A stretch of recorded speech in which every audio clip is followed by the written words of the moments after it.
Hello and welcome to Throwdown Your Questions, episode 42. I am your host, Tony Polanco, and tonight I'm joined by Emilio Lopez.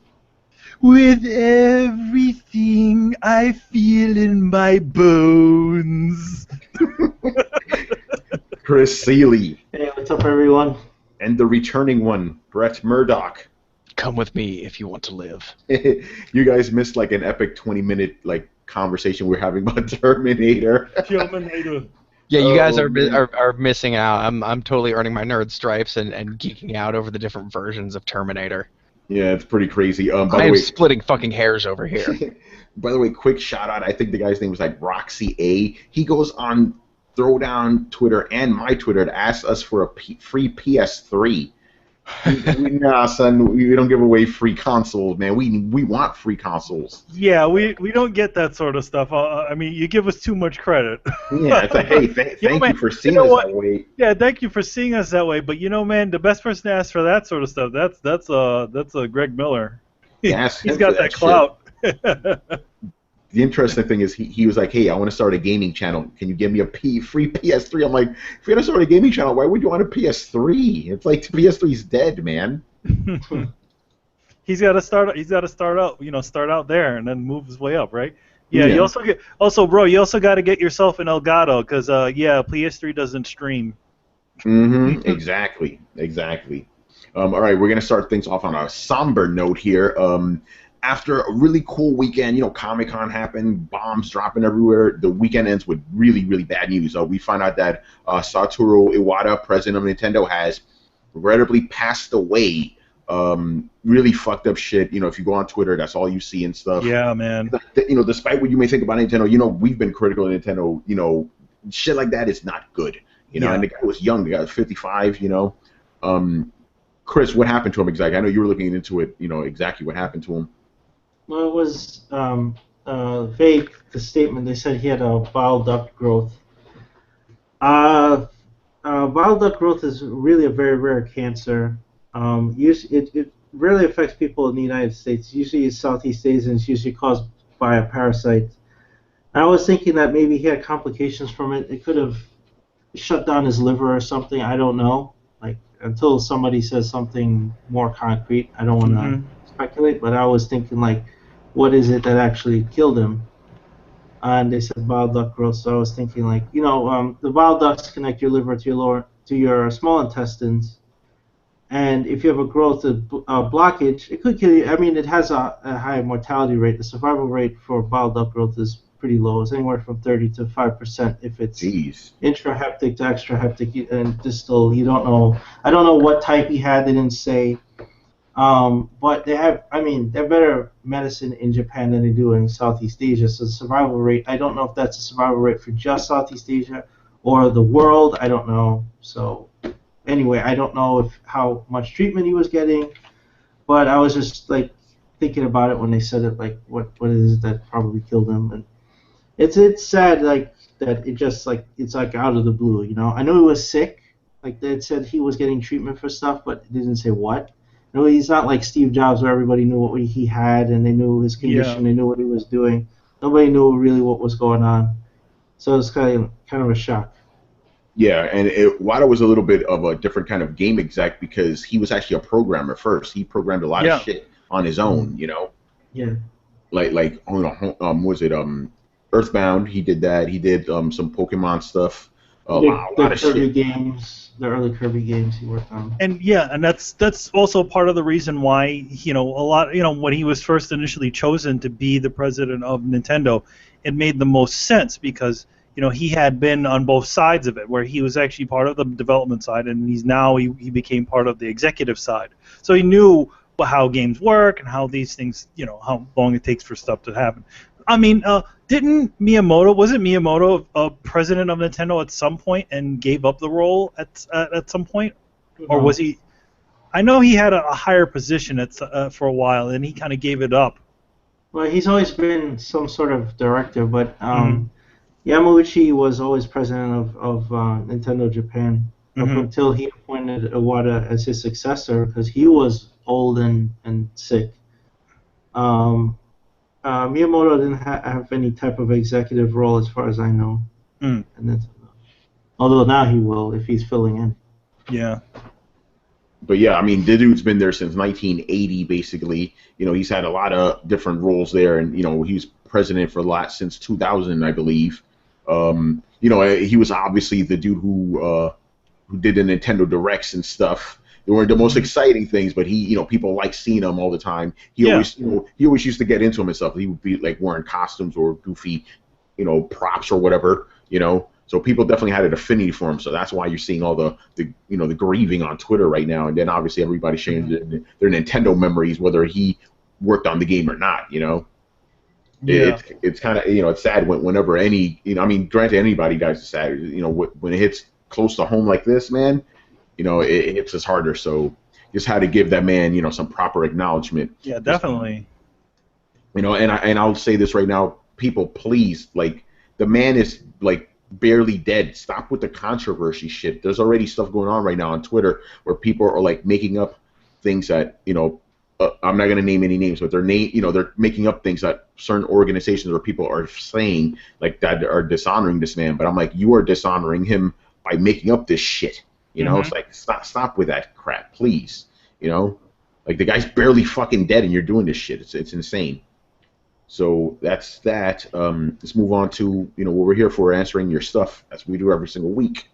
Let's do this. Final Stage Boss, as always, starts us off.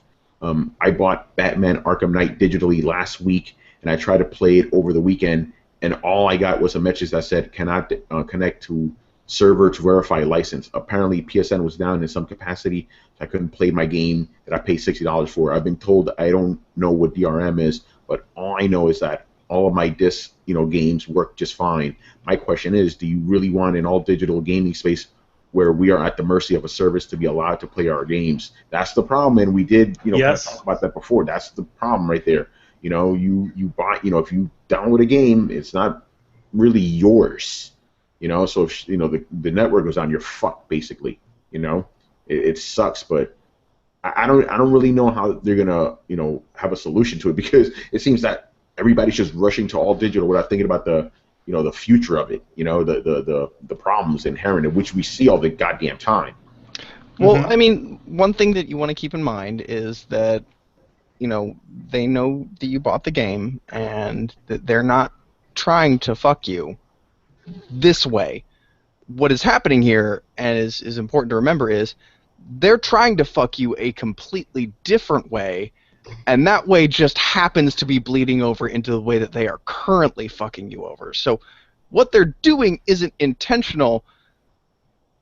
They're just trying to fuck you a different way, in that if you don't buy the game new, they can check to make sure your license shows that, and then you have to shell out more money to the company to be able to unlock content, which is something the fucking Batman games are famous for, and the reason I boycotted them, which is the reason I can't talk about how awesome a game is like the rest of you motherfuckers. But yeah, remember that, no, this isn't intentional, but it also is intentional at the same time. So it's choose where you land. Personally, I still hold their feet to the fucking fire for this one. Like, you want to worry so much about pirating that you're going to impact my ability to play. So what you're experiencing isn't DRM, but the direct result of DRM. Yeah, basically. And then what if you have nothing but Steam games and Steam goes down? You can still play it. Can you? Yep. Yeah, okay, you can play any of your Steam games in offline mode, which is the fucking ridiculous part. Okay, so why doesn't PSN do some shit like that then? Because... Well, I mean, doesn't it do that? Like, did he buy the game and not launch it till PSN was down? Like, I don't know. He might says have he has a digital version. That might have happened. I've downloaded games and not launched them till way later, and then if PSN is down and you can't authenticate, it just doesn't work. I think it downloads a license as soon as you fire it up, right? Yeah, I think so. Grab Yeah. the license and put it on your console, and then you can play it offline or however you want. It's just that he may have downloaded it and then waited, and then PSN just happened. It was down, and then he fired up the game, and it went, can't get the license, so it doesn't start. That must have been what happened, because when I was playing Batman, the PSN was down for a little while, and it just like, hey, I can't connect to PSN. Go ahead and play your game. That nothing really crazy happened. Well, he probably bought a physical copy while the PlayStation. No, he downloaded it. He said he downloaded it. But Yeah. but the thing is, nowadays a physical copy and a digital copy aren't any different anymore.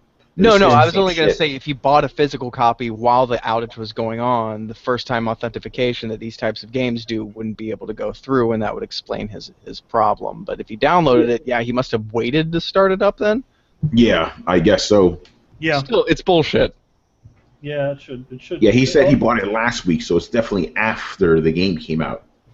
You know, but it is stupid that he can't just play his game. He has to authenticate it. Well, That they is should dumb. just pass the license with the install. I don't know why when you initially download it, it doesn't just install with the license. Just grab it at the same time for PSN instead of having you get it the first time you launch the game. Like just get it when you download it. Then that would avoid that problem. I don't know. It's just a problem with the way their infrastructure is set up, and they're not going to change it. Yeah, they're not. It's fucked up. All right. Next question. Games have been funded by Kickstarter for years, and no one cared. So why is it a problem now all of a sudden when Shenmue III is being kickstarted? Yeah, you've heard a lot of people complaining. I think that the main one is that I feel is legitimate, not just it's being funded by PlayStation. I think the legitimate one is like, hey, if it's being kickstarted, now granted, Kickstarter only gives a little bit of it, right? But it may not be as big as the other Shenmue games. They even said one of the stretch goals is if we get 10 million, we're going to make a bigger game, which means if we don't get 10 million, we're going to get a smaller game. So that's a legitimate beef right there because Shenmue was supposed to be big by nature, not super big, but big nonetheless. Well, I think we need Brian here because he would have a rant about this. But yeah, he would. I think Brian's argument, and I understand his argument, is that studios should not be using Kickstarter. It's not meant for big studios to go on there and seek funding for games when they have millions and millions of dollars of budget to throw at games. This is for guys like you and me or whatever, creative people who don't have millions and millions of dollars to go on there and say, hey, I have a great idea. Let me share my idea with you, and if you all like it, you give me money to make my idea a reality. That's it. That was the core of crowdfunding.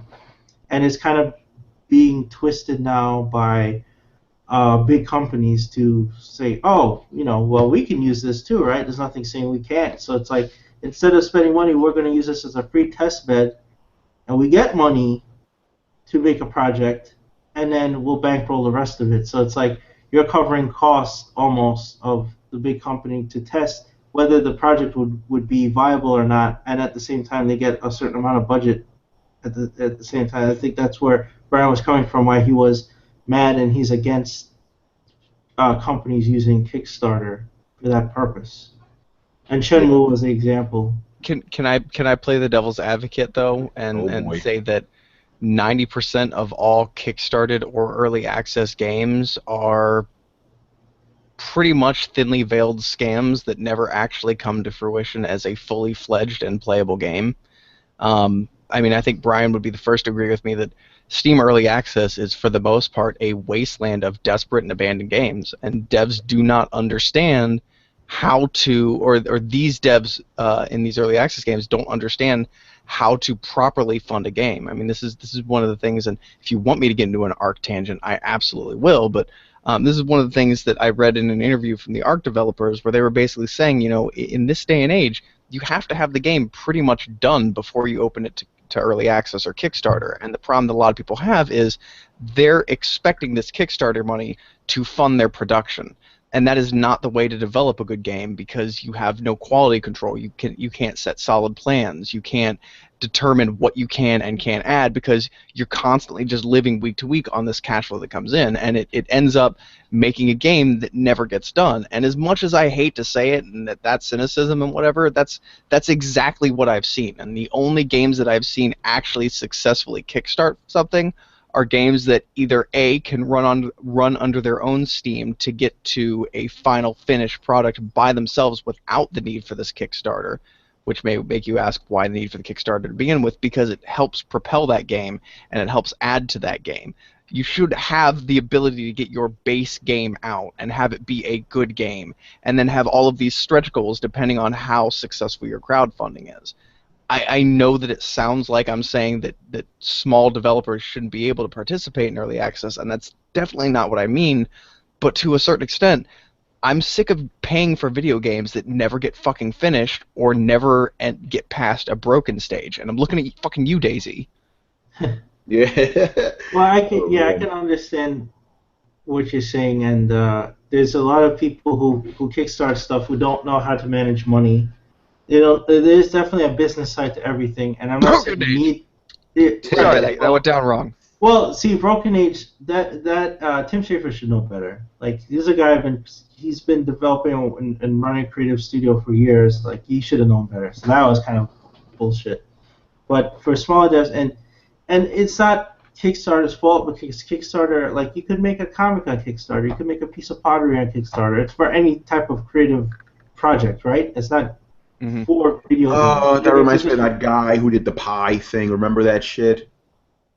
yeah, he wanted to make potato salad, right? Yeah, potato. That was it. Potato. Yeah, Yeah. yeah, and he got like 10 grand to make potato salad. Yeah, but yeah, You the know, point is, it's for everything. it's not for just for everything. games. Like, they probably, like, crowdfunding will need to evolve and be adjusted for things like video games, because that's a slippery slope. That's a bigger animal. Like, that's not, you're not making a comic book. You're not making not even a film. It's like different. You know, media needs like a different level of care and rules, so that you don't get screwed over, right? And Kickstarter is just this blanket thing. It's like, fund your creative project, yeah, but if I'm writing a novel, it's not the same thing as making a video game. You know, it's two Would totally it different work to things. have a subsection of Kickstarter specifically devoted to these kinds of things? Because I want to say, I don't necessarily want to put the kibosh on companies being able to run Kickstarters, because if in a world where a company can run a Kickstarter is a world that we still fucking have Firefly in.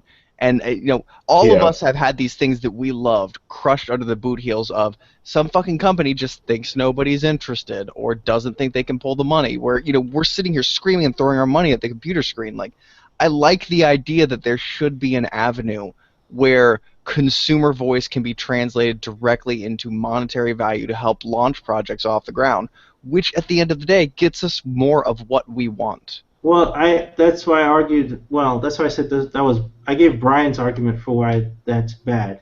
My argument for why it was good was that companies can test the waters early and have a genuine test of knowing if people had interest in a project, and if you can get focus groups all you want and say, hey, you like Shenmue? People go, yeah. But when you ask them to pay for it, then it's a different story, right? Yeah. So you Kickstarter it, and you're like, put the money up front where your mouth is, and say you want to support this, and then they do. Then you go, oh, well, there it is. They paid for it, so here we go. So that's a great test bed, and it's more likely than not that if a big company does it, they're going to follow through.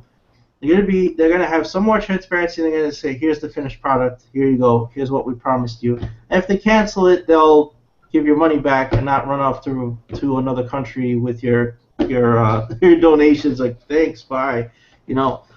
So I think there's a level, like, you'll expect them to be more professional, and now that Shenmue got funded, you'll expect Shenmue 3 to happen, to actually become a reality. We won't have like, hey, where's this version of the game, or what happened to, no one's talking about Shenmue, what happened to Shenmue? Like, and most likely that won't happen because it's Sony behind it and whatever, and they'll deliver it, and if they don't deliver it, there'll be a reason for it.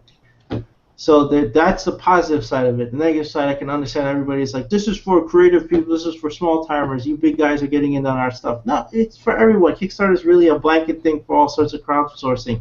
But they should have some different rules, and I think they need a different section. I'm surprised Steam Early Access doesn't have these rules ironed out, because they're usually the template for everyone else to follow. Like, there really shouldn't be people like fucking running scams and taking early money without like anything to show for it. Like, I would expect Steam Greenlight and Early Access to have those rules that everyone else can take from, but they seem to be running the same sort of scams on there. They don't even, like, to this day, like, I'd still like to go back and get a refund for fucking Daisy. Like, I'm still pissed about that.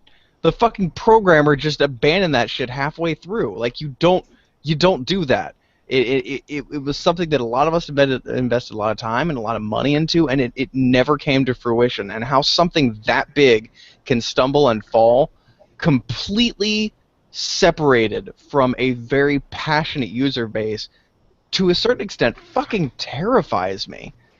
Like, you shouldn't be able to just, okay, great, got your money, thanks. Like, Chris said, like, off to another country. And there should be some way in which I can go back to Steam and say, look, man, they said this game was going to be out in a fucking year.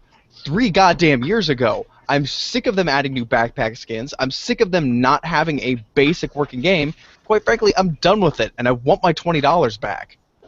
But I'm not going to get it, and there's no way to make sure that a developer is going to capitalize on their promises, which kind of brings me to my point in that on Kickstarter there kind of is. Believe it or not, because of the Kickstarter, we have a more solid guarantee that we are going to see a Shenmue game. We have more guarantee than if it were being privately, independently developed, because that shit could be dropped at any second. We have, or it could be kiboshed by the shareholders, and we have more security than if it were an early access title that isn't beholden to anybody. Like, they will come out with a Shenmue. I can't say that it's going to be a good game, but we will fucking see it. And that has been guaranteed by Kickstarter. So, yeah, I could get pissed by it. But here I am sitting here with the golden fucking ticket to the game that I've been asking for 10 years. So I can complain about how I got here, but at the end of the day, I'm guaranteed a sequel to one of my favorite games of all time. So it can't be all bad, can it? Yeah, Manny, as for your question, I don't know. You keep going in and out. Yeah, you keep dropping. I don't think you can hear us. Oh. I was trying to keep that shit on the DL, yo. I just wanted you to just put what question you were answering. Hey, Manny, don't worry about it, man. Same question. We can on Throwdown. It's about why are people mad at that Shenmue 3 is on Kickstarter when they're not mad at other was games. that a question? Because I didn't even hear that question. Yeah, that was the question. Yeah, why are people mad? I mean, from what I got out of Brett, yeah, I definitely think that it's a weird thing because Shenmue in general did not do well. That's the thing you all have to remember. As much as everybody is like, oh my god, I love Shenmue. Shenmue's the greatest game ever. It did shit. It didn't do as great as they wanted it to, especially compared to the budget that it took to make that game. Both of them. Yeah. So it didn't do well twice. So there's a reason why there wasn't a Shenmue 3. Because Sega, in all intents and purposes, thought it was a total failure. Yeah, so, exactly. To you guys out there, for a thing like Kickstarter, what goes with what Chris said, it's a testing bed. It's like, okay, yes, granted, if you look at how much the Kickstarter is, it paid for itself, but it didn't pay by itself by much. Which means that everybody who's going to want a Shenmue game was kind of pretty much paid for it, Yeah.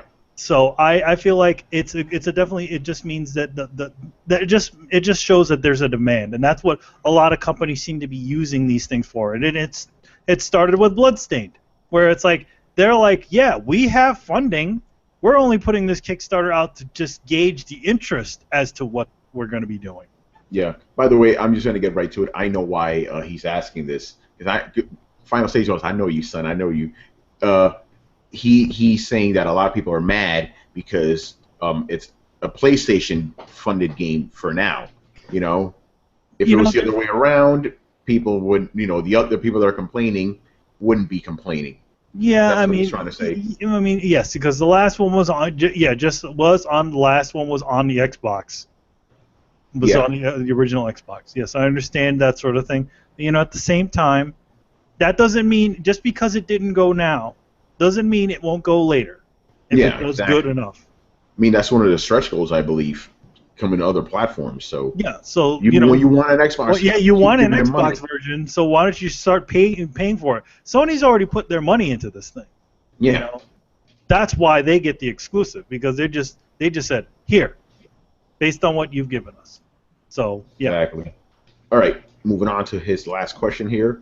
This is a very good one. Why is watching TV, Facebooking, and tweeting all day considered acceptable, but playing games is considered a bad waste of time by some people? That is the biggest question of all. Yes, because that's always like, oh yeah, man, I watch sports 100 hours a day. It's like you play video games. That's a waste of time. It's like, wait, what? Really? How the fuck is that a waste of time? We answered something similar to this one, but not before. But like, I think Brett had also touched on this on a previous episode, right, Brett? I think so. Yeah. But it's just the thing. It's like, if you do something and that you enjoy. To you, that's what everybody should enjoy. But if you see something that you don't understand and people, are quote-unquote wasting their time on it, you're not going to get it and you're going to scrutinize it. Obviously, there's more sports fans out there than fucking video game fans, so they're going to give a shit. It's the whole jocks versus nerds thing again, that type of thing. But it's mostly because they don't get it, so they want to scrutinize because video I'll games argue that sports fans are even bigger nerds than game fans because they are. Have you ever looked at baseball statistics? Look at the numbers in baseball and the things you have to keep track of. You guys are nerds.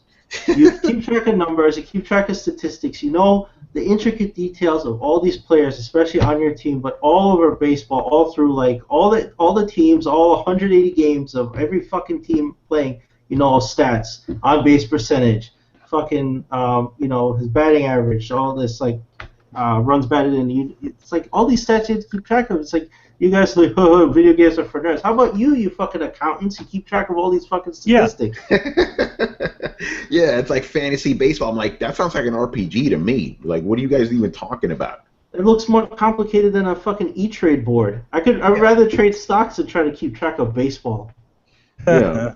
I saw this one image one time. It was like a guy, he was preparing for his his fantasy baseball thing, and he's just staring at a wall of numbers. And I'm like, how is There's that? no pictures?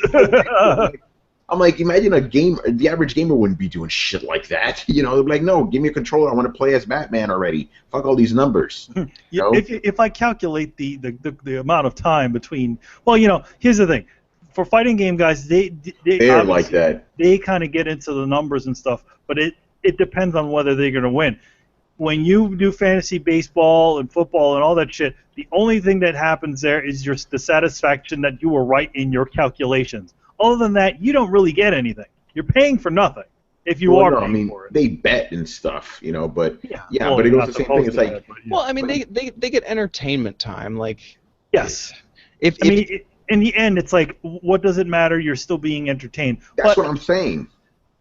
The thing is that there is more actions involved in games than there are in a fantasy football calculation ranking. Yeah, but it's the same thing. What about those people that binge watch? They binge watch shows all fucking day, and then they'll turn around and be like, "Oh, you're wasting your time playing video games." Like, how you just sat on your ass all day and just watched some fucking television? I was at least interacting with shit. My mind was fucking active. But man, you're solving them Riddler trophies. Yeah, that's what I'm saying, man. That takes brain work.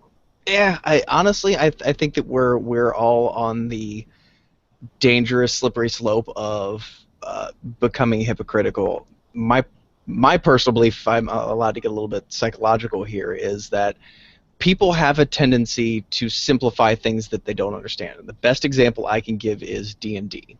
If you've never played Dungeons & Dragons before, you're not sure what it is. You're not sure of all the nuance. You're not sure of the storytelling. Most people don't realize it is an act of group storytelling that requires a lot of imagination and is quite a bit of fun. But they don't understand the intricacies and the subtleties that go into that. So in their mind, they just distill it into four nerds sitting around in bathrobes talking about dragons. Because in their mind, they can't understand, and maybe they're not equipped to have the imagination or the social skills needed to be able to participate in this group behavior. So what they do is they dumb it down to something that they can understand. Like, oh, these guys are using imagination. So what, you're just sitting around in robes pretending you're shooting wands at each other? And they take that very simplified ideal and they count it as absolute gospel truth. So what they're doing is they're diminishing and then judging based on that diminished interpretation. And that's what video games are. People don't give it credit for good storytelling, critical thinking, things like even social skills and interaction on some of the more public games. The game that we're playing right now, we have to band into tribes. We have hierarchy in our tribes. We have to determine who does what and deal with people who don't know how to fucking follow orders. We have to make pieces with other tribes. Like, these are things that are well beyond the scope of what most people think in a video game. And I'll be honest, games like these survival games have caught the eye of sociologists and people studying human behavior as really interesting insights into the human psyche. So there is not only entertainment, but real fundamental human understanding to be gleaned from these kinds of things as well. But without actually taking the time to look, and you're only going to take the time to look if you're interested, you're not going to notice these things, and you're going to dumb it down. And then you're going to compare it to the thing that you like, which you do understand all the nuances of. And so, of course, it's always going to come up lacking. And I think we all need to be a little bit wary that I don't understand the nuances of football. I don't understand the records that go back 30 years and the homebrewed rivalry and all these things. So while it may seem stupid to me that you're trying to get the sport ball from one end of the field to the other, it's probably more than likely because I don't understand the things about it that you understand. And I think we would all benefit from taking a step back and realizing that we all have our own personal flavor, and that doesn't make it any better or any worse than anybody else's. Yeah, but the problem is it's human nature. You know, that's how it is. Like, you know, versus them. It's always it always like goes on to that. Like, granted, I'm like that. I'm like, hey, you enjoy football? Cool. I don't think that's a waste of time. But then these same guys are coming at me saying I'm wasting my time. I'm gonna snap back. You know what I'm saying? But at the end of the day, yes. Listen, whether you watch TV all day, you watch movies all day, are you entertained? I guess you shouldn't judge other people's entertainment. See, I watch baseball. Yeah. But I'm not a super nerd about baseball, but I enjoy baseball. I also play Dungeons and Dragons. I also play video games. That's what I'm saying. I love comic books. If you enjoy it, that's it. It's not a waste of time. It isn't. You know, it's fucking stupid. But dude, when we were younger, we used to get that same flack too for comic books. Mm-hmm. We still do shit. What do you read this for, man? Why don't you read a book? You read comic books? Man, I'm really excited to go see that new Avengers movie. Yeah, right? Yeah, the same guys. And like, why don't you just read, why don't you read like a novel? It's like, but I'm still reading. What the fuck? You know? Like, you want me to spend the same amount of time reading novels that I would a comic book. It's the same shit. I'm still spending time doing something. People are dumb, man. I disagree. Sorry, somebody who loves comic books, not the same as a novel. No, but my point is you're spending time doing something that you like, right? Yeah, but I mean, are we talking about personal fulfillment or personal growth? Because I think that's something that, you know, comic books, yeah, they have a lot of personal fulfillment. They have a little bit of personal growth, but they don't feed the brain the same way a 1,200-page novel does. It depends, man, because there are a lot of trashy novels out there, too. You know, let's just be honest. And that's why I say, like, generally, like, the big, well-written novels written by fucking masters, like, you know, Robert Jordan, they're going to come with a certain amount of taxing of the brain. Even certain video games more than others. You know, real cinematic video games, I equate to be about as valuable as an action movie. Like, sure, it's fun, but unless I'm trying to figure something out or I'm learning something, that it's not also valuable. And I do have to say, there are times when I sit around for a long time playing like a video game that I just really like that doesn't necessarily have anything objectively valuable to it, and you play too much of that, you feel like shit. You know, there are good video games and there are bad video games, and if you play the trash video games for too long, it's like reading a bunch of trashy romance novels. You'll rot your fucking brain out. Go out there and play some fucking Kerbal Space Program, learn about elliptical orbits, and then come tell me that video games are fucking useless. Yeah, thank you. That's a good way of ending it, but yeah, it's never gonna end. All right, the next few questions are for me by Torrance, and Torrance is asking me these questions because he claims that I don't know shit about PC gaming, and I need to, I guess, learn more. You need to expand your horizons, yeah, as Brian would say. Now, I'm going to answer these. Now, you guys could obviously jump in, too.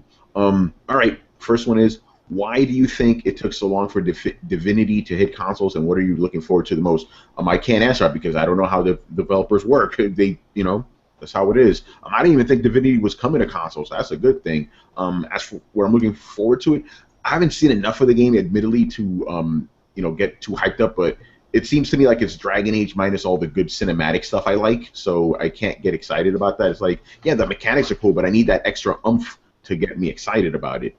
So I'm not really, if it, maybe I'll check it out when it comes to consoles, but I'm already kind of RPG'd out at this point, so I don't know if I'm gonna be diving into that.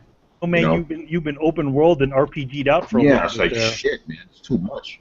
All right, the next one is let me see if I can pronounce this right. Yatagarasu Attack on Cataclysm looks to bring back old school 2D fighting with better parry and GGPO. You think this is the future of fighting games? No, because it's just a 2D fighting game. We've seen a million of those. This game, from my scene, and Chris and I were talking about this before, it's not doing anything new at all. It's the same thing. It's cool that they're doing a 2D fighting game, but when you have shit like the new Guilty Gear, where it's taking 2D fighting games to the next level, this shit is taking a step back. Also, Torrance, Attack on Cataclysm has been in development for a very, very, very, very, very long time. I've seen this game, versions of this game, from maybe 5 years ago, and they're still editing this thing. And this game, didn't it start out? I'm not sure if you guys knew this, but didn't this game start out as like a Nintendo DS game? Oh, really? So, and that's the reason why the graphics are all kind of low res, is because it was meant for a handheld, and it never came out. But yeah, Torrance, to answer your question, you want the future of 2D fighting games? Guilty Gear Xrd or Zerd, or whatever. Look at that one. That's the future of 2D fighting games right there. That's the future, not this shit. It's a 2D fighting. It essentially manages to recreate the mechanics of the old 2D games. Everything that you could do in the original Guilty Gear games in 2D has been literally reanimated and cloned in 3D. So other than the fact that when you look at it, it just looks like a normal 2D game until it does some crazy shit where it rotates around or zooms into one of the characters in the cinematics. Yeah, this game, like we said, it looks like a game from literally 5 years ago. It's not even older. That game had been meant for like a DS or something like that, but it either never came to fruition, or they're adjusting it or something like that. Also, I don't know the full story. Borrowing stuff from old games, like having Street Fighter III parry system, while that's neat, that was from Street Fighter 3. Like, Street Fighter doesn't even have that system anymore. Yeah, exactly. They didn't even think it worth keeping around. And that's why they have the shadow system and stuff. They keep those things change, Yeah, exactly. A lot of people didn't even like it. I know Torrance really liked the parry system, but I personally never cared for the parry system. I like what they're doing in Street Fighter 4 and 5, especially even better. I like the alpha counters better. I never liked parrying. Never liked that shit. A lot of people did. I did, but it's changed now. The thing about parries is it went against what your natural will was. Yeah. Where essentially, alpha counters, they still kind of went with blocking. So it's like you're going down back, and then you press the button. Or was it like 3 buttons or something like that? Yeah, basically it was like a kind of reverse Hadouken. Like you press back and you slide down to down, right? The thing is, what do? I'm about to be attacked. You always hit back, right? Yeah. When you're about to get attacked. And with parrying, it makes you change that. It's like hit forward instead. That's not something that's natural to Street Fighter. So that's why I didn't like the parry system at all. It made it feel like a completely different game. It should have been called something else. It should not have been called Street Fighter. There were only like 5 Street Fighter people in that fucking game. They had these weird characters. At least the original one. Yeah, so no, parrying, that shit is old, man. Get rid of that, So yeah, this game right here is not even a blip. Guilty Gear Xrd. I wouldn't say it isn't a blip, but I do think maybe you're at least for Torrance's case, he's not looking at what's out there initially.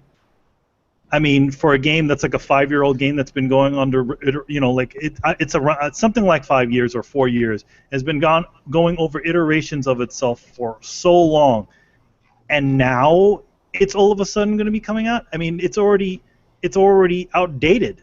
Yeah, exactly. So it's definitely not the future of 2D fighting games, not at all.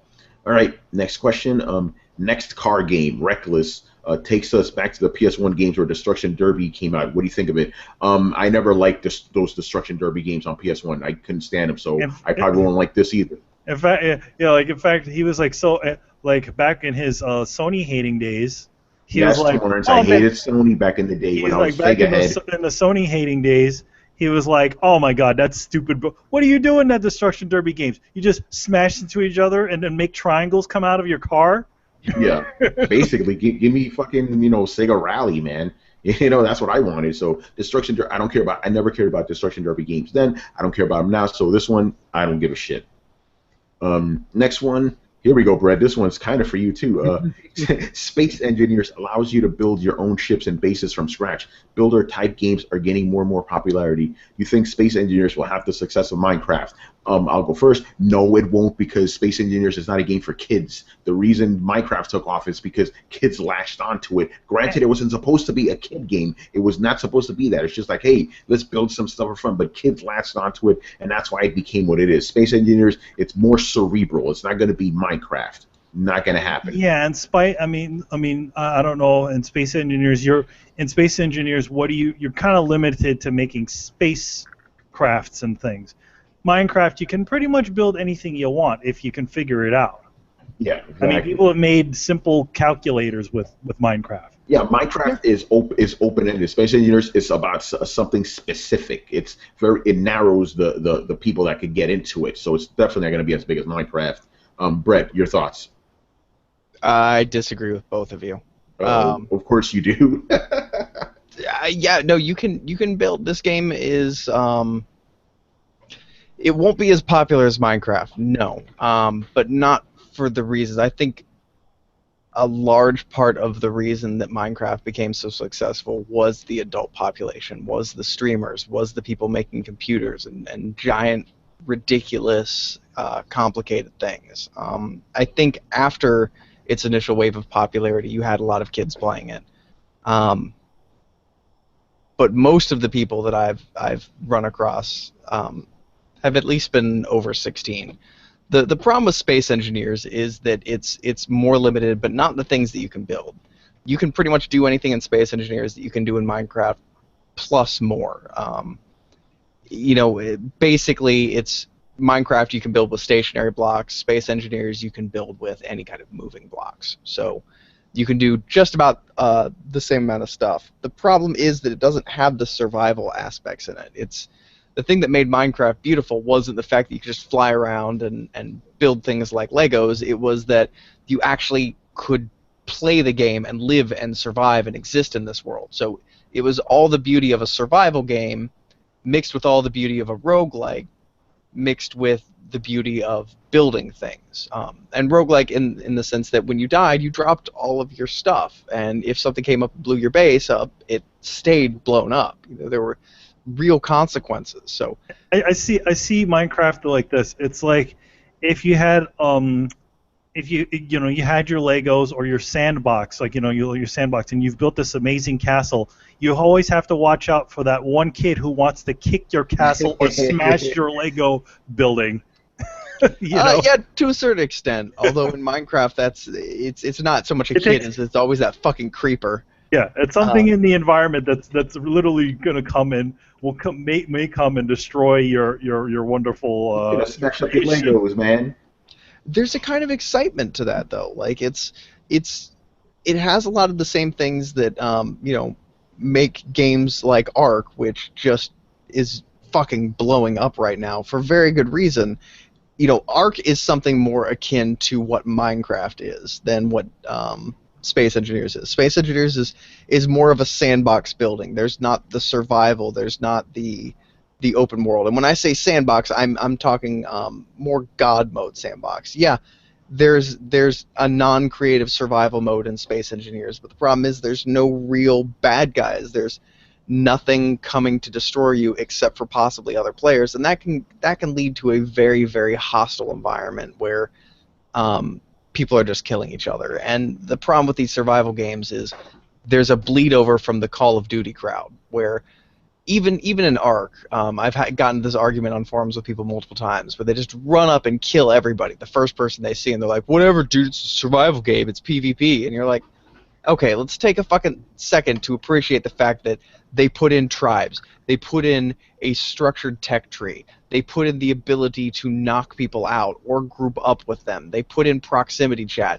No, this game isn't made so you just run up and build a gun as fast as possible and then shoot everybody you see. This game has nuance to it. they have the ability to group together to build cities, to build giant vaults, and then other groups of people can come in and decide they want to be bank robbers and try and rob your vault. Like it's emergent gameplay, like I've said, and Minecraft was beautiful enough that it had all of these elements, and everybody's trying to replicate it, but nobody's quite gotten it right. The closest I've seen would be Ark, where you go out, punch trees to get wood, use that wood to build a base, and then save that base from, you know, AI things that are trying to roam around and destroy you. So I would say that's more equivalent. In fact, I'd actually go so far as to say Space Engineers is one of the least Minecraft-like building games on the market right now. Yeah, all right, but we all agree on the basic answer. The game's not going to be as big as Minecraft. But for different reasons, I think. Yeah.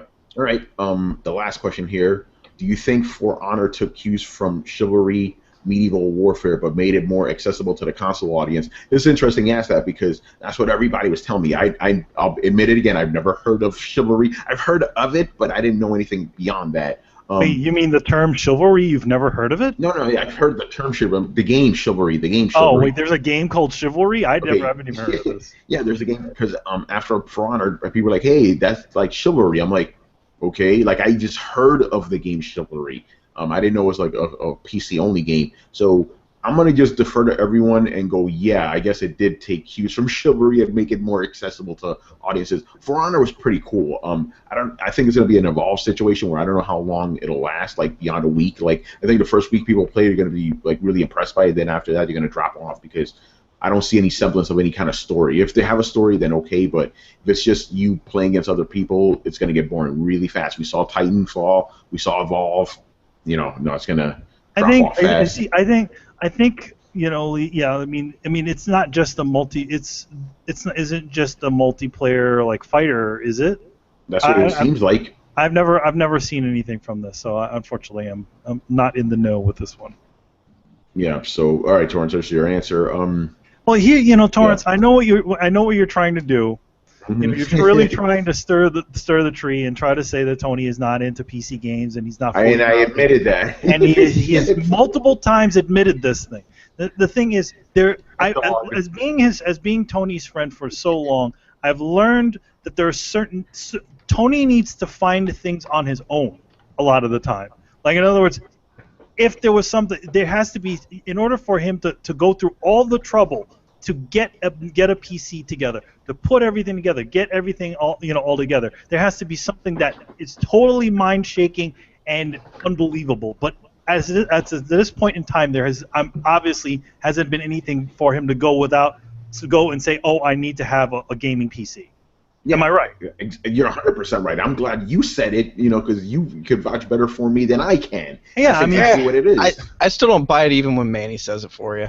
I mean, he's always been like that. So it's like where it's like, you know, I've suggested stuff to him, and it's just like it just kind of goes to a deaf ear. Eventually, he'll figure it out for himself and be like, oh my God, this is awesome. How come nobody told me? So I'm like, dude, I told you about this. Yeah, and then Manny gets me in that face like, man, I told you about this shit 5 years ago. But the thing is that it just has to be, there has to be something that Tony takes notice. It's more than that. And I think definitely in order to get Tony really into something like PC gaming, there has to be something in there. And it also has to be like, number one, it has to be accessible for him to do it. Yeah, and he doesn't need Tony build a PC. I'm like, no. No, firstly build and all that shit. No, that's not Tony.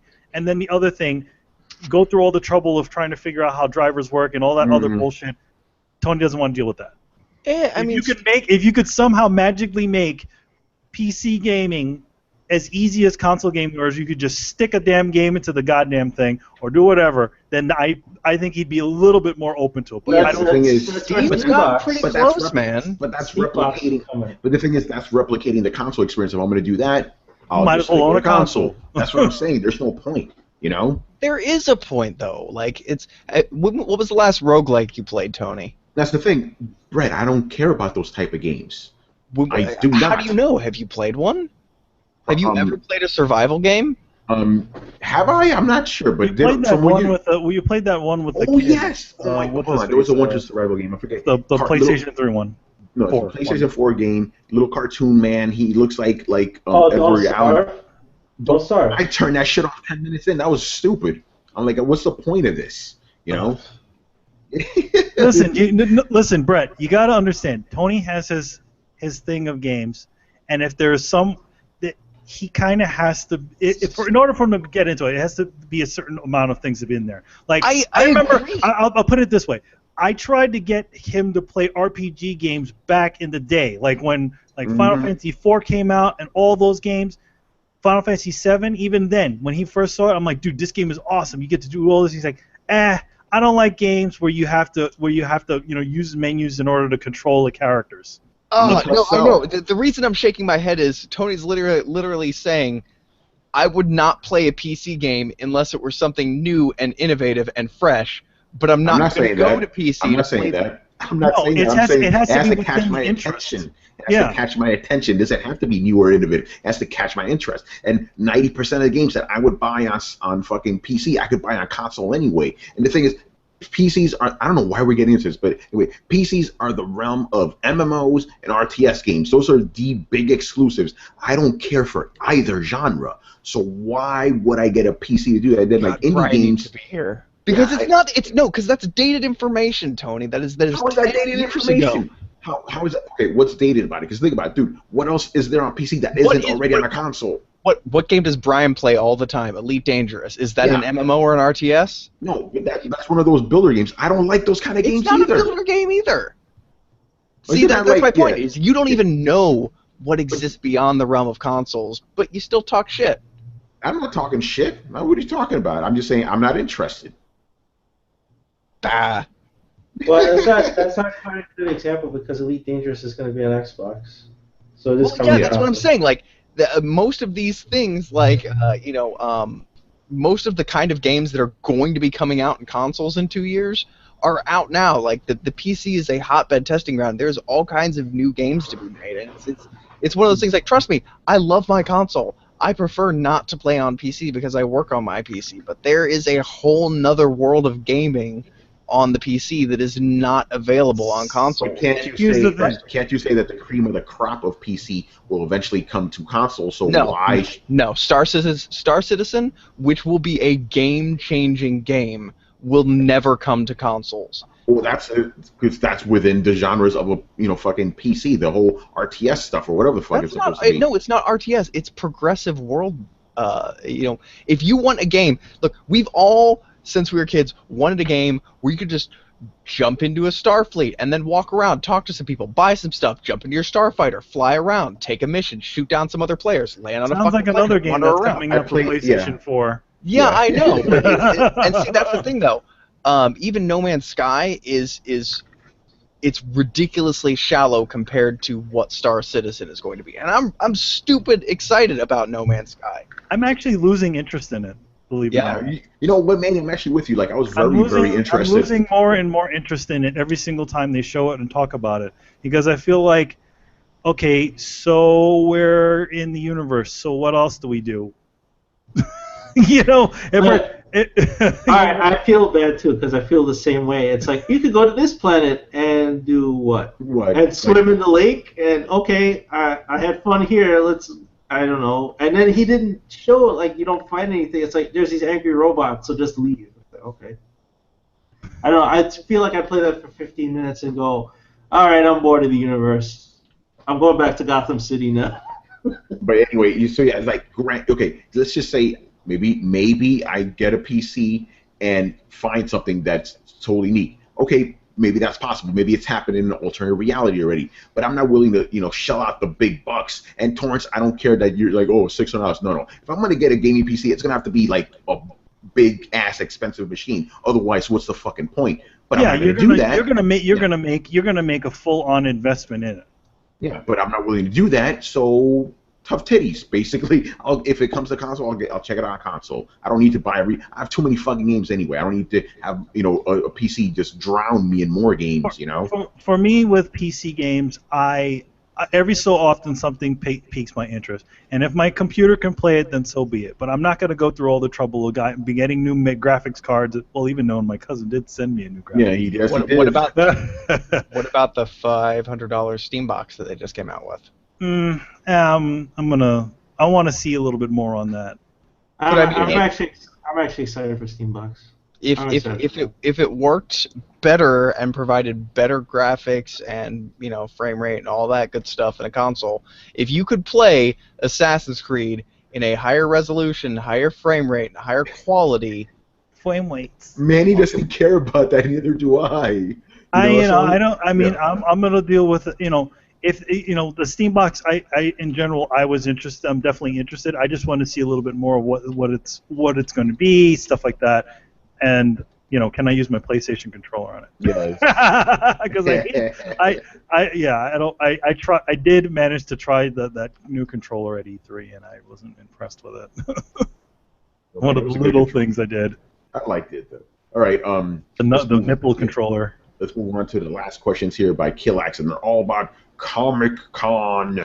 Oh, you there? Oh, which which I may interrupt. My book, We Are Robin, has sold out. Nice. And we're going into a second printing. Wait, hold on, man. I got you, man. I got you. Oh. No, this is the one I wanted to play. Oh, yes. Dude, we're going to be doing. That's pretty fucking awesome. Yeah, there's definitely a huge interest in the We Are Robin comic book, and a lot of people really like it. And we just announced that the We Are Robin crew are going to be going against Damian Wayne, the son of Batman. We don't know. Interesting. Officially, we can't reveal all the details about what it was, but me and Kari did create an image that they showed at the DC panel, which you probably have seen, where it's like Robin kind of standing there, and all the We Are Robin kids. Yeah, all the Robin kids. Yeah, that was pretty cool. That's the big one. So I think they said that's going to be dropping in December. So we got some good shit.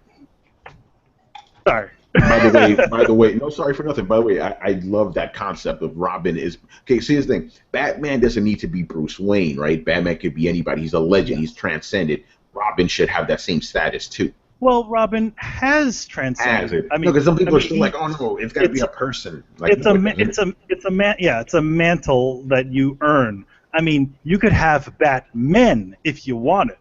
That's true. So, I mean, I definitely think the Robin, especially the way the story kind of turned, where if you guys haven't read any of the Batman books, I'm not going to spoil anything, but there's some really big things happen, and that's one of the reasons why there are a bunch of Robin kids. You mean Robo Bunny Batman? Yes, who is a certain person, which we will not say. Is that even a spoiler? Everybody knows. Like, they said it in all those previews. It's fucking Jim Gordon. Yes, everybody knows that. Have you seen Jim in his bat suit? Mm-hmm. Dude, they're 42. They're like 2 issues into it, and they don't even hide that anymore. It's not even a mystery. Yeah, well, Jim is in it. He's not only in that robot suit. He gets out of it. Oh, he does? And I know he's shaved and stuff. Yeah, he's shaved. Cut his hair. He has his own bat suit, by the way, which they've shown. And he's the one that's going to be teaming up with Superman in the new book. There's a new Batman Superman book coming out. Mm-hmm. It's going to be him teaming up with him. And then what is that? What is that going to be like? It's like because remember, Superman's depowered right now. Mm-hmm. So will he even know the difference, or does he know the difference? No, he will. He has X-ray vision. Oh, look under the mask. Actually, maybe he doesn't have X-ray vision anymore. Yeah, we don't know. He may not have any more X-ray vision, and he just like accepts. I mean, also though, Jim doesn't sound like Batman unless he does in their world. Hey, Batman, you sound a bit different. What are you talking about? You sound a little bit like Jim Gordon. What are you talking about? I don't sound like Jim Gordon at all. By the way, maybe it's because John Romita Jr. is drawing him, but Superman looks more like Kick-Ass now. Like his clothes are in tatters. He's always bleeding and shit. Yeah, Johnny Jr.'s book is a little more gritty, a grittier Superman. But I mean, some people don't like Johnny's work. I had a friend of mine who's just like, "Oh, he sucks." Like, dude, he's got good storytelling. It's good work. He has good storytelling and good drawing powers. That guy's fucking amazing. What's he talking about? Anyway, yeah. Anyway, so let's get on to the first question. Obviously, the biggest bomb that happened, and this wasn't some fan shot bullshit. It was the full-on HD trailer. What are your thoughts of the Batman Superman trailer? Man, while I'm still on the fence, this shit looked pretty fucking cool. Like, you actually got to see Batman and all his Batman. I like that, even though it was convenient town, I like how they placed him in Metropolis during Man of Steel, and somebody did like a side-by-shot thing. Like he would, like, there was one building the General Zod was in throwing his lasers and shit, and like the animation, Brett's like, fuck that, I'm not listening. So the animation was on point. Brett, watch the trailer. Please. Anyway, so like the animations for all that was the same. Like there was a part where like a building was being crushed in half. He was on the other side of it, and there's still some things about the weird. Like, what is up with these like Superman henchmen? Isn't that a leftover story from that Nick Cage aborted movie, like where he had hired goons or something? That was a little weird. Wonder Woman, she looked cool. I guess people complain about her because she's too skinny. Granted, she is skinny, but she looked cool. General Zod's body was there. Very interesting. Lex Luthor was there with hair. Kryptonite was there. And a lot of fighting. Superman just rips the Batmobile, like, the front of it off. Batman just stands up to him. It looked pretty cool. But again, we're still on the fence about this movie. At least I am. But the images look pretty fucking cool. The trailer was cool. I'll say that. I'm not looking at very many trailers for the thing. I'm probably gonna go see it. I just say the same thing. It's like, it just seems like we're just watching like a remake of The Watchmen in a lot of ways.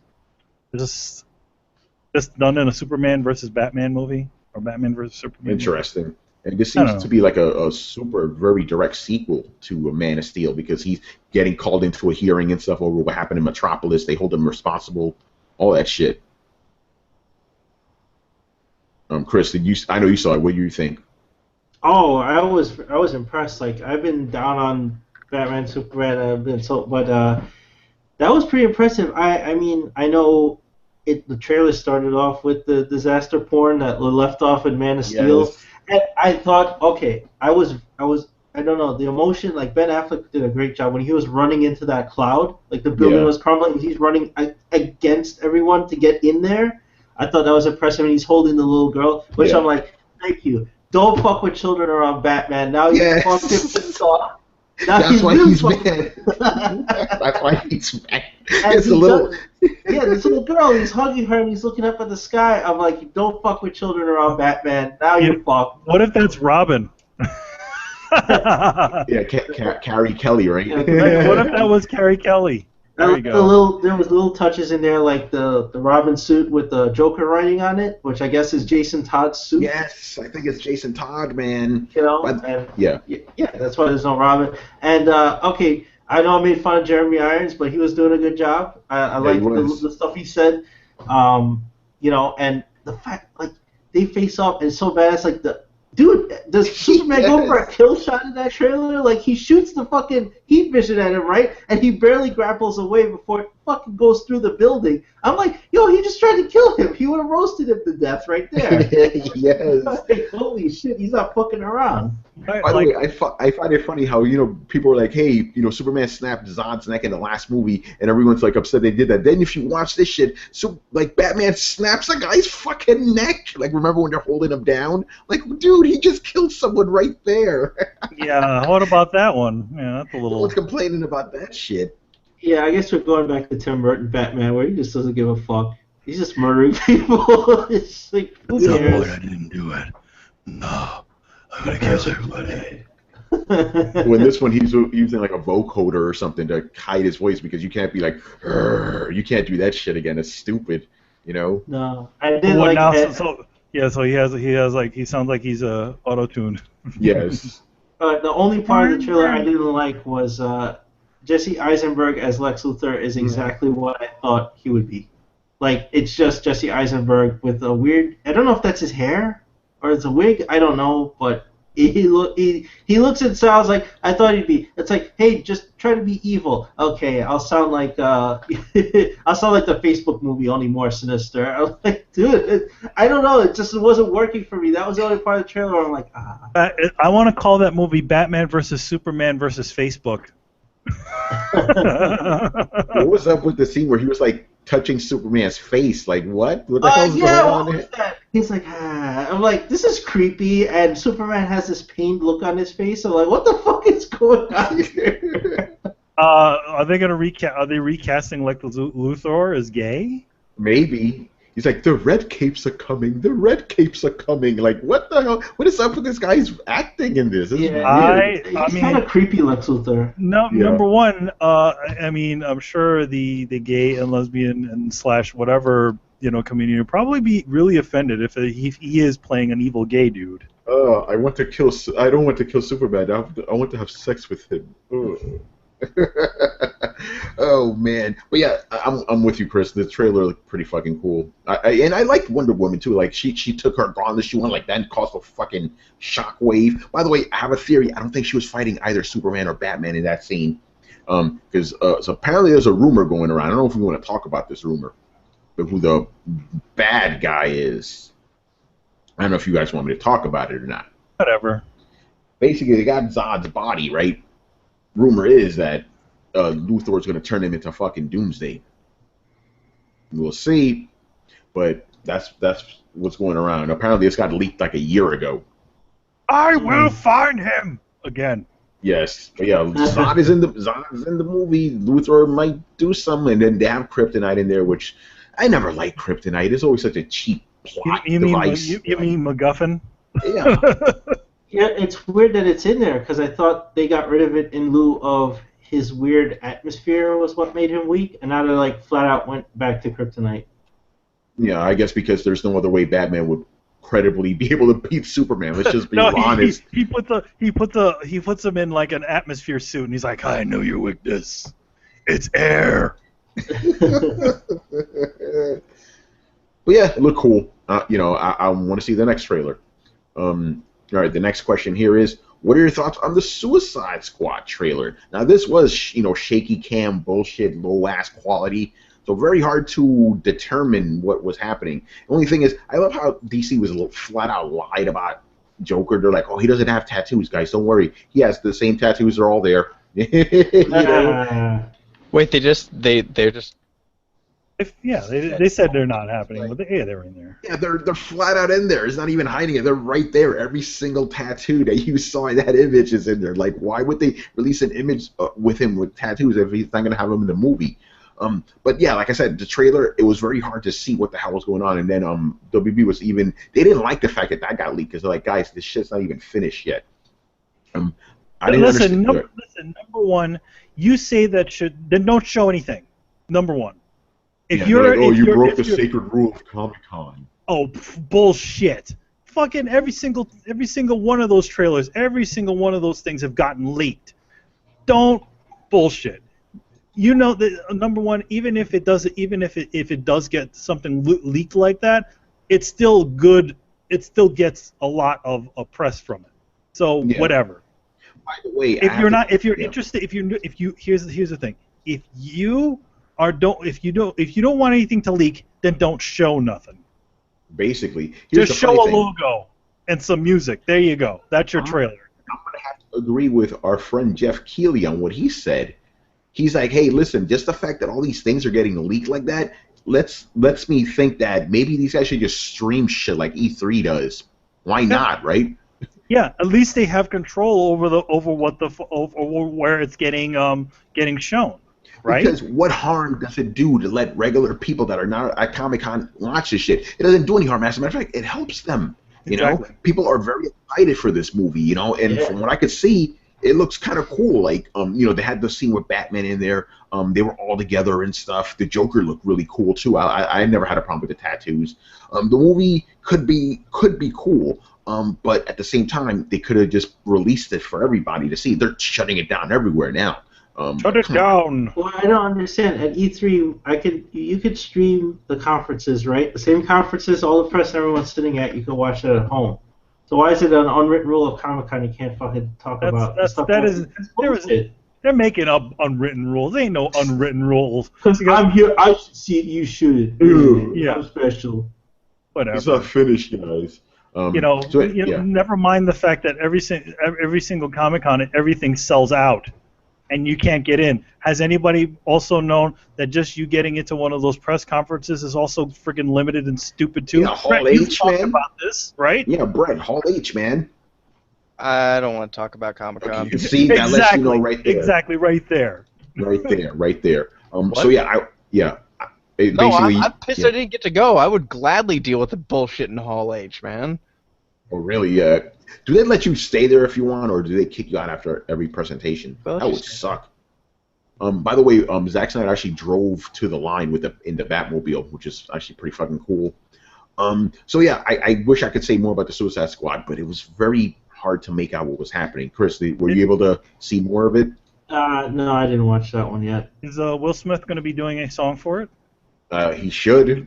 Will Smith Does he do that Suicide anymore? Squad. He didn't have his monocle thingy on a lot, by the way, because he's a dead shot. Yeah, you know what it is. He's going to wear that mask for like a little bit. He's going to wear it in the beginning of the film. Then he's not going to ever wear it again. And then that monocle thing, it's going to come down. It's going to be like, boop, boop. Yeah. So that you can see his face good.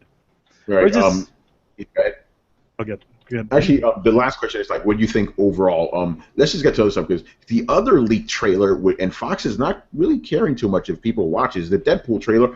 I was very surprised. Like, that shit was a red band trailer. Deadpool called Colossus like a dick gobbler or something. It was fantastic. I'm like, okay, there we go. And I think he made fun of Green Lantern too, and there is great. Bloody as shit. Manny, you and I were right. His eyes are animated in the mask. Yep. You know. And what they did was they just make sure they cut holes inside of his thing so they could base the animation off of his eyes. Yeah, and they're playing Salt and Pepper in there, like Mm-hmm. shoop.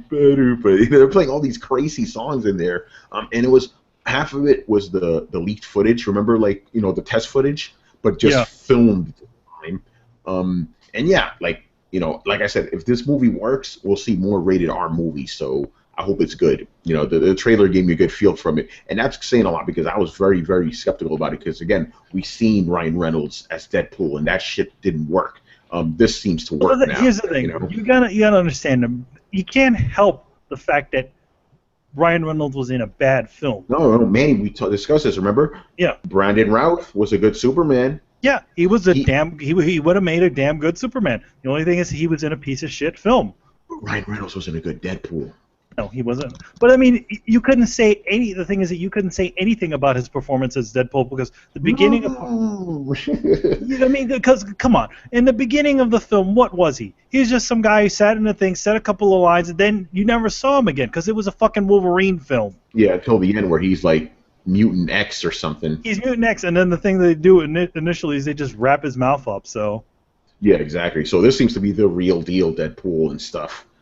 Looks pretty cool. I like the action and I like how bloody it is. The one thing about all these about films like this, like actual movies as opposed to comics, is they can actually get the rights to say fuck Superman and stupid shit like that because they can. Like, what didn't Aunt May in the first Spider-Man literally say something about Superman? I think she did. She's like, you're not Superman, It's like, right there. Oh, by the way, before we get back to Comic-Con, I forgot to mention this on Throwdown last time. I want to talk about Marissa Tomei as Aunt May, because people are throwing a fit. Why is she so young? Why is she so hot? And no one asked the obvious question, why the fuck did Peter Parker have an 80-year-old aunt to begin with? As I said in our previous conversation, she wasn't 80. She just looked 80. She looked ancient, dude. She was like in her 60s in the book. Peter, like, why do you have this old-ass aunt to begin with? So I don't have a problem with her being young. And it's Marissa Tomei, so she doesn't have that New York accent down, I have no problem with that. Anyway, Comic-Con, what else did they show? They showed X-Men. That was another one, Manny. Who the fuck are you? In Apocalypse, he says something I couldn't even... I didn't like the way Apocalypse looked, by the way. I was not happy with that. Because I expected Apocalypse to be this big, hulking dude, and he's just like a foot taller than Storm, who's like a teenager in this. So I don't know about that. They're going with the younger Apocalypse idea, but I mean, he's in the 80s. I mean, yes, maybe they might work his way into him looking like full-on Apocalypse at the end of the film, but yeah, they're going with it's funny. He kind of reminds me of the dude from Stargate. Yeah, he does. Yeah, it kind of reminds me of him like that. I'm like, wait, call up Kurt Russell for this one. Yeah. He's the only one man who can handle it. Like, I mean, he looked apocalypse-ish, but just skinny. You know, he wasn't like, I am apocalypse. You know, he wasn't like that. Delaying the inevitable. I am eternal, shall never be defeated. Yeah, but there was just a little thing of that. And then Fantastic Four had one. No one leaked that yet. I want to see it. By the way, stick? they asked, like, does the Thing have a thing? Because you see him now. You've seen him all full. Nope, nothing. You know, and Reed Richards was like, you know, the actor, he's like, I can confirm that he does not have a thing. Anyway, what else happened at Comic-Con that was pretty cool? The Superman Batman was definitely the highlight of it. You know, did anybody see the Ash versus the Evil Dead series trailer? Good. Yes, that was cool. That was cool. I like that. So now, apparently Ash is it fully says that he went into the woods with his buddies to this cabin, as opposed to before where it's like him and his girlfriend. Yes. Well, here's the thing. I'm wondering if the Evil Dead, if Army of Darkness happened in this version of things. Good question. Are we to believe that? Because I mean, it says Evil Dead. It doesn't exactly say Army of Darkness. So are we just saying that Army of Darkness didn't happen? It's you know, why wouldn't he? Why wouldn't he still have Army of Darkness movie? Why wouldn't he? Why wouldn't Ash have? Because like they show Ash's hand and he has like the cheap plastic hand. Like why wouldn't he still have that awesome Robo hand that he created in the past? It'd be interesting to see. It came out. It's actually out this weekend. It's actually the first episode is showing. So. Oh, nice. We could check that out. Anybody else have any highlights? Oh, and Lucy Lawless is in it. So I saw her. Awesome. Okay. It's like Xena's in there. It's Xena. It's literally like a rated R version of Xena and Jack of all trades. Yes. Combined. Yeah, I haven't seen all the Comic-Con stuff besides that and Batman, and I'm definitely now way more excited for Batman vs Superman than I was before. I think that was a well cut together trailer. Besides Jesse Eisenberg, who I'm still like not liking as Lex Luthor, and it's not his fault. I just don't think he's right for that role. I still don't think that after seeing the trailer, but everything else in that trailer was fucking awesome. Yeah, because dude, you're right, man. That's look on Ben Affleck, I'll give you that, man. That was good, man. That intensity on your face, like he is pissed. Yeah. He was pissed, man. Like, hey, don't be fucking with little kids. That little girl was about the same age he was, when it all happened. By the way, is the comedian his father? It looked like it was a comedian that got shot in that flashback. I got to look into that. I don't know the name of the actor and stuff, but it looked like it was a comedian. You mean that dude? It might have been. He could play. He looks like. He could have gotten the guy who played the comedian and to play his dad, because he kind of does look like he could be a Batman father. Yeah, and of course it was a scene. It's like, oh man, here we go. Bruce Wayne's parents getting killed again on screen. They always get killed. It's like it's like poor Uncle Ben always getting killed. My parents are dead. Uncle Ben is dead. And then person thing, no real Marvel presence. Mostly you got out of Marvel is, comic book stuff. Yeah, comic book stuff. What was going on with the comics? This was an all... Yep, go ahead. Star Wars. Almost forgot about Star Wars. There was a Star Wars thing. For Star Wars thing. People went fucking crazy. But the interesting thing, and this ties into Marvel, they didn't show a lot.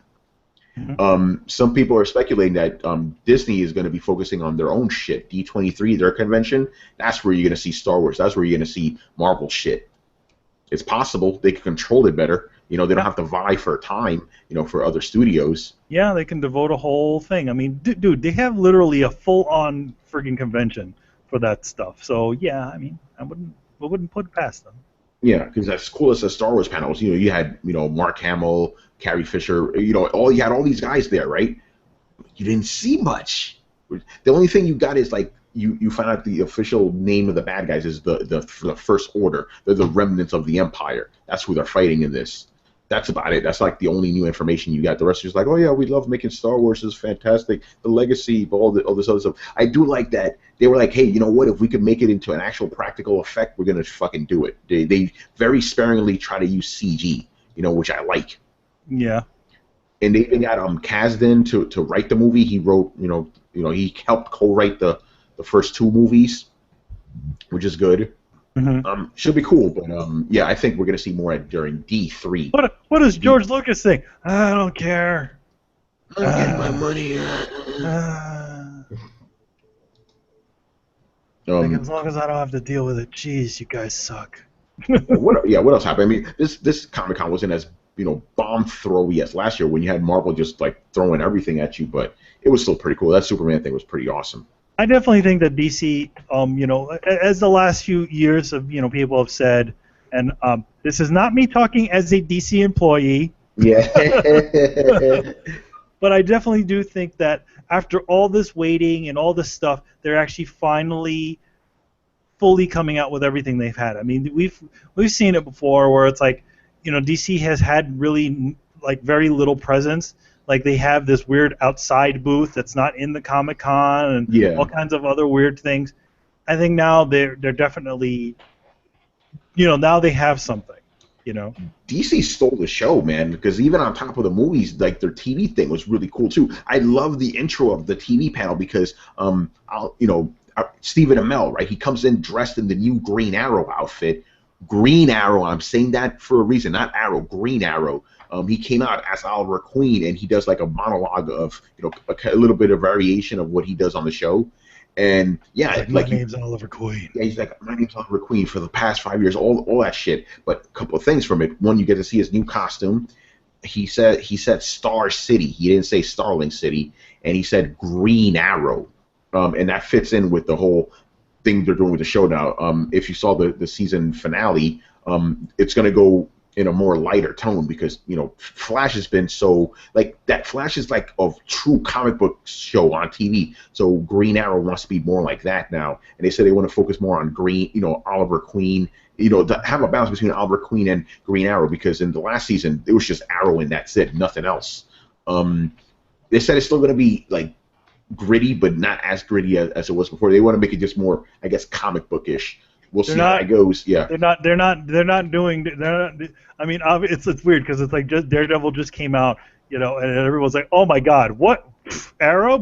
Whatever. Yeah. Now So Arrow's literally just going the opposite direction. It's like because you can't compete. You can't compete with Daredevil. And then they talk about Flash. The Flash thing's, dude, Jay Garrick, they already cast him and everything. He's going to be a full-on member. Jay Garrick being the original Flash from an alternate universe, for you who don't know. And they said there's going to be a bunch of guest stars in it. Wally West's apparently going to make an appearance in this. What about the Impulse? Maybe. We shall see. They didn't mention anything about Impulse. They talked about Supergirl. They didn't say much about that. And then Legends of Tomorrow, the new DC show and stuff, that's going to be a spin-off of Arrow and, Green Arrow and Flash. And then there's also a cartoon that's tied with them called Vixen, based on Vixen. And it's a cartoon, but it's based in that universe as well. So we'll see. I think you're right. DC is now finally starting to really get into it, get back in it. I also think that even with the move that happened, they were unable to do a lot of things because they're just trying to get all the ducks in a row with the studio move. I mean, I've even noticed it on our side where it's like you don't get as many. It's a very weird situation where communications were happening that didn't go anywhere, stuff like that. And I definitely feel that after working in both eras of DC, working at before, which is when they were first there, and then working on it, first in New York, and then working after. It's just a different cast of editorial staff. A lot, and a lot of things going on there, which a lot, younger staff means that they're kind of taking a little more chances. I mean, We Are Robin, and a lot of the books, if you look at them now, they're definitely there's some new blood, in there. Yeah, I noticed taking that. A fresh look at stuff. You're getting different types of artists in there. Yeah, let's just be honest. A guy like Kari Randolph wasn't a typical DC type artist. No, I mean Kari.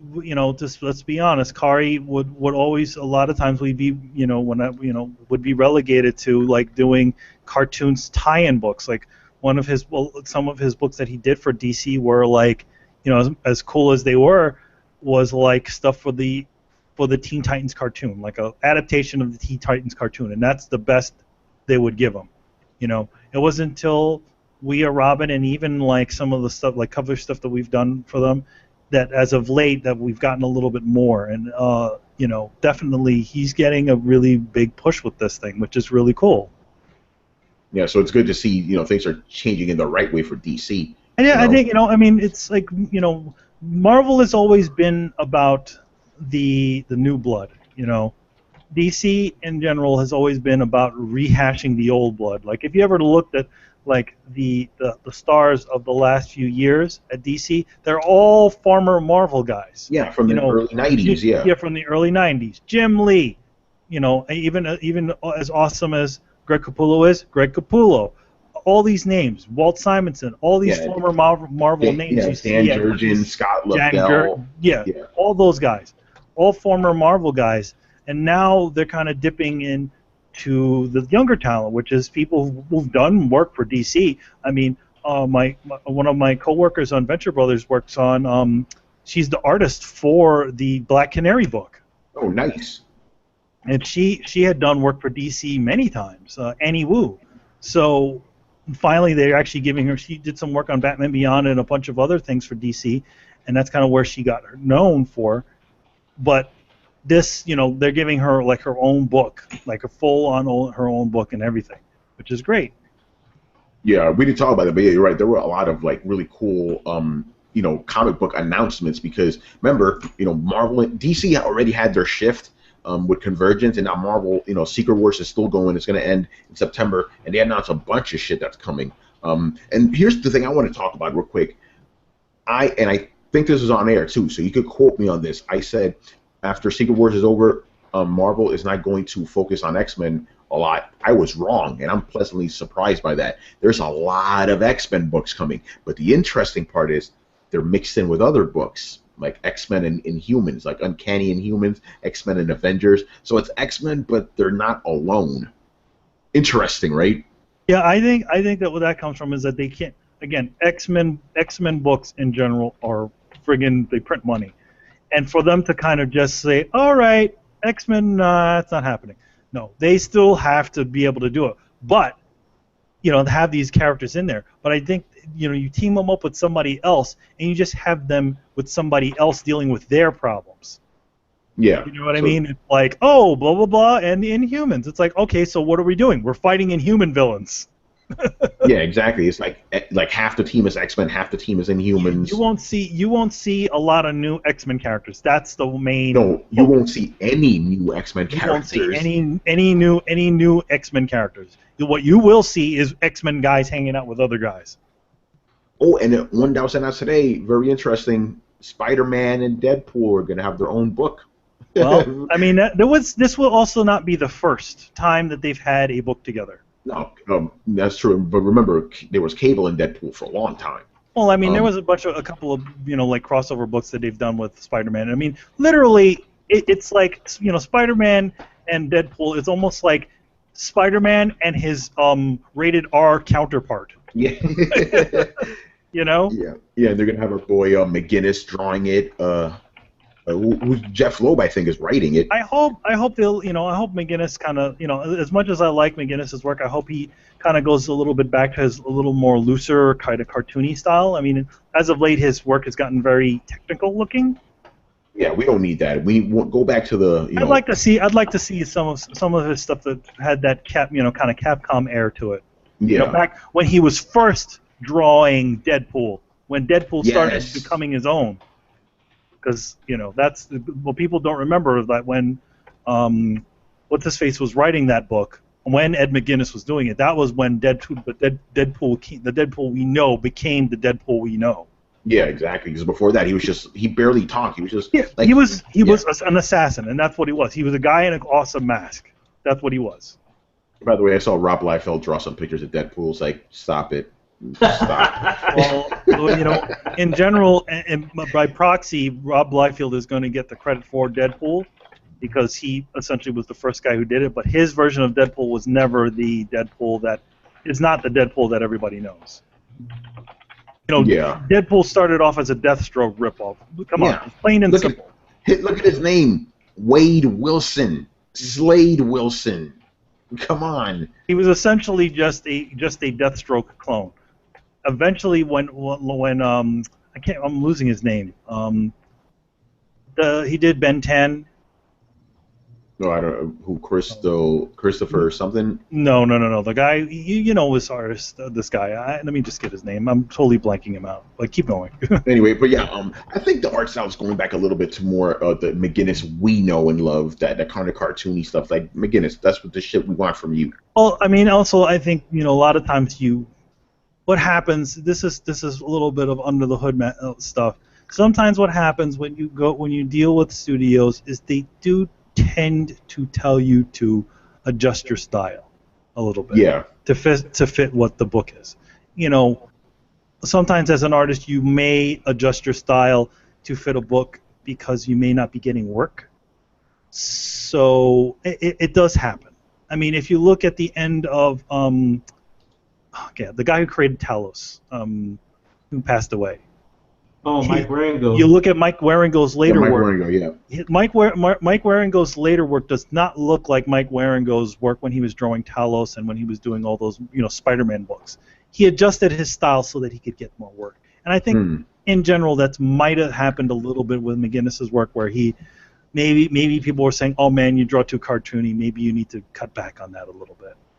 It happens. Yeah, but I think by the way, Joe Kelly, that's his name. Joe Kelly, okay, who wrote those Deadpool books. Yeah, Joe Kelly's a good writer, man. Yeah, I mean he's an awesome writer. I mean, he's responsible for Ben 10, and he's responsible for a lot of really great comic book stuff. So that's when Deadpool became the Deadpool everybody knows and loves nowadays. Yeah, Brett, isn't that when you got into Deadpool, really? Mm-hmm. Around that era? Yeah. Because the thing is, like, it took me a long time to get rid of that, because I saw everybody obsessed with Deadpool. I'm like, Deadpool, that stupid quiet guy from X-Force, like I still remembered him as that, like the guy with the funny feet. Like then again, Rob Liefeld, everybody had funny feet, but still, like that's how I remember it. Everybody like Deadpool's awesome. And I'm like, Deadpool, really? And then I picked up an cable Deadpool book. I'm like, oh, okay, he's like breaking the fourth wall. This is interesting. He's throwing quips everywhere. But it's cool. The thing about it is that they worked their way to that. Yeah, exactly. It was natural. Like in those Deadpools, he obviously talked a bit more than he did before, but then they worked into all that third wall thing because because it's just the way the storyline, the fourth wall thing, because the storyline happened that way. It's like, oh, well, somebody revealed to him this. Yeah, wasn't it Loki that told him? Yeah. Which is hilarious if you think about it. But I think that's pretty much it. Anything else from Comic-Con before we wrap it up? Take that as a no. Comic-Con. Comic-Cons. All right, before we wrap it up, once again, we're selling some T-shirts, Coalition T-shirts, so make sure to buy them. We have like 9 days left, and if you don't buy enough, you ain't going to get shit, so you need to buy some T-shirts. Yeah, I mean, how much are the T-shirts in general? By the way, $20. It's not much. Yeah, they cost. So guys, that costs about like normal T-shirt price. Yeah, you get an awesome T-shirt, and the more you support the little things that we do, the more we can do these awesome things for you guys. Maybe give you some free shirts in the future. Yeah, maybe give out some free shirts, and maybe who knows? Maybe there'll be a Throwdown T-shirt. Who knows? It's all possible, but you need to give Knights us of the Turntable shirt. Come on. It's like a Kickstarter. We got to gauge shit. Yeah, exactly. In general, we have to gauge what the interest is in the stuff, and if you don't, nobody blames you if you're not interested, but for us to do more of these things, we definitely need your support. Exactly. So buy the T-shirts and they come in women's sizes too. So do that. All right. Let's wrap it up. Thank you for watching and listening. Make sure to follow the Coalition at thecoalition.com and buy our cool T-shirts.